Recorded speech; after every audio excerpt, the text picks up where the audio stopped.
Bihar board की जो 6 तारीख को स्पेशल मैराथन हुई थी, 7 तारीख को बोर्ड एग्जाम में सेम टू सेम क्वेश्चन देखने को मिले हैं। आइए मैं आपको दिखाता हूँ। देखो, कोलाइडी कारणों का आकार सेम टू सेम, जैव उत्प्रेरक बिल्कुल सेम टू सेम, नाइट्रिक अम्ल same to same, vitamin B12 cobalt पाया जाता है सेम टू सेम। देखो, एथिल ब्रोमाइड से एल्कोहलिक पोटाश की उपस्थिति में सेम टू सेम क्वेश्चन है। देखो, सेम टू सेम है, मतलब खनिज अभिक्रिया सेम टू सेम। देखो, प्रतिऑक्सीकारक है बिल्कुल सेम टू सेम, सिट्रिक अम्ल, ब्राउनी गति सेम टू सेम। देखो, सेम टू सेम। देखो, ऑर्थोफॉस्फोरिक अम्ल same to same. Ethyl bromide से आप एथीन, ये एथीन बन रही थी भाई लोगों, एथिल ब्रोमाइड से सेम क्वेश्चन। एथिल ब्रोमाइड से diethyl ether same to same. देखो, एथिल ब्रोमाइड से डाई एथिल ईथर, ये इसकी रिएक्शन थी। अष्टफल की रिक्ति का, अष्टफल की रिक्ति का बिल्कुल सेम। देखो, मध्यवता, मध्यवता सेम। फेलिंग विलियन, एन एथिल एथेनेमीन, यहाँ पे अपने एन मेथिल एथेनेमीन बताया था। हेलोजन क्या है, हेलोजन क्या है, इसका इलेक्ट्रॉनिक विन्यास मैंने आपको बताया था। एल्कोहल किसे कहते हैं, इनका वर्गीकरण। देखो, एल्कोहल, ये एल्कोहल की परिभाषा थी भाई लोगों, और ये मोनोहाइड्रिक एल्कोहल का फॉर्मूला था, और इनका 1 डिग्री 2 डिग्री 3 डिग्री वर्गीकरण था, और इनका ये परीक्षण था।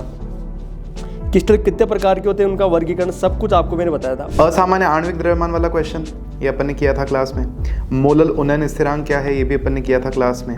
और देखो, आप 25 डिग्री सेल्सियस पर हमसे पूछा है कि संभावित परासरण दाब वाला, ऐसे तो खूब सारे क्वेश्चंस अपन ने किए थे क्लास में। उसके बाद में मोललता ऐसे निकालना सिखाया था, मोलरता मोललता अपन ने। फेराडे का नियम दोनों अपन ने बहुत अच्छे से प्रैक्टिस किए थे, पहला नियम दूसरा नियम। मोलर चालकता पर तनुता का प्रभाव, देखो 3 स्टार्स बनाए थे और वो आया भी है क्वेश्चन। उसके अलावा आप देखोगे प्रबल अपचायक के ऊपर भी क्वेश्चन आया, सेम क्वेश्चन अपन ने क्लास में प्रैक्टिस किया था। प्राथमिक द्वितीयक सेल क्या होते हैं, सेम क्वेश्चन अपन ने किया था। लेंथेनॉइड प्रमुख ऑक्सीकरण अवस्था इनकी, ये भी अपन कर चुके। टेट्राकार्बोनिल निकल वाला क्वेश्चन तो एज इट इज आया है, टीचर्स का फेवरेट हो रखा है क्वेश्चन तो। और उसके अलावा IUPAC नाम लिखने की मैंने खूब सारी प्रैक्टिस करवाई थी आपको, तो वो भी आए हैं। उपसर्जन यौगिकों के आदर्श और अनादर्श विलयन में अंतर, चौथा ही क्वेश्चन था अपनी क्लास का, और आप देखो ये एज इट इज ये क्वेश्चन आया है।